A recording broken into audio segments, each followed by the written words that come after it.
नमस्ते, मी स्नेहल गरपणकर. एसपी9 मराठीमध्ये आपलं पुन्हा एकदा स्वागत. तर पाहूयात आजची विशेष बातमी.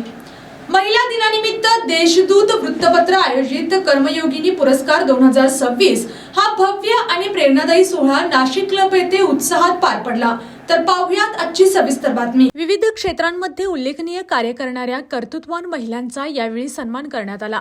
या कार्यक्रमाला विशेष आकर्षण ठरल्या मराठी सिने टेलिव्हिजन क्षेत्रातील नामांकित अभिनेत्री सोनाली पाटील, प्रतीक्षा लोणकर आणि आदिती सारंगधर त्यांच्या उपस्थितीने कार्यक्रमाला एक वेगळीच रंगत प्राप्त झाली. कार्यक्रमादरम्यान सन्मानित महिलांच्या कार्याचा गौरव करण्यात आला. विविध क्षेत्रात उल्लेखनीय कामगिरी करणाऱ्या महिलांनी आपले अनुभव आणि संघर्ष कथा मांडत उपस्थितांना प्रेरित केले. कर्मयोगिनी हा पुरस्कार केवळ सन्मान नसून महिलांच्या कर्तृत्वाला दिलेली दखल असल्याचे यावेळी वक्त्यांनी सांगितले. उपस्थित मान्यवरांनी महिलांच्या प्रगतीसाठी अशा उपक्रमांची गरज अधोरेखित करत समाजात सकारात्मक बदल घडवून आणण्यासाठी महिलांची भूमिका महत्त्वाची असल्याचे प्रतिपादन केले. या सोहळ्यात उपस्थितांना टेलिव्हिजनवर पाहिलेल्या कलाकारांना प्रत्यक्ष भेटण्याची संधी मिळाली.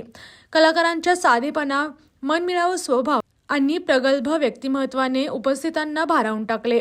कार्यक्रमाचा समारोप उत्साहपूर्ण वातावरणात झाला. यावेळी टिपलेले काही खास क्षण उपस्थितांच्या स्मरणात कायम राहणारे ठरले. अशाच जिल्ह्यातील, राज्यातील व राष्ट्रीय स्तरावरील ताज्या बातम्या पाहण्यासाठी पाहत रहा एसपी9 मराठी न्यूज चॅनेल. या चॅनेलच्या माध्यमातून विविध क्षेत्रात उल्लेखनीय कार्य करणाऱ्या मान्यवरांच्या प्रेरणादायी मुलाखती तसेच महत्त्वाची माहिती आणि घडामोडी आपल्यापर्यंत पोहोचवल्या जातील.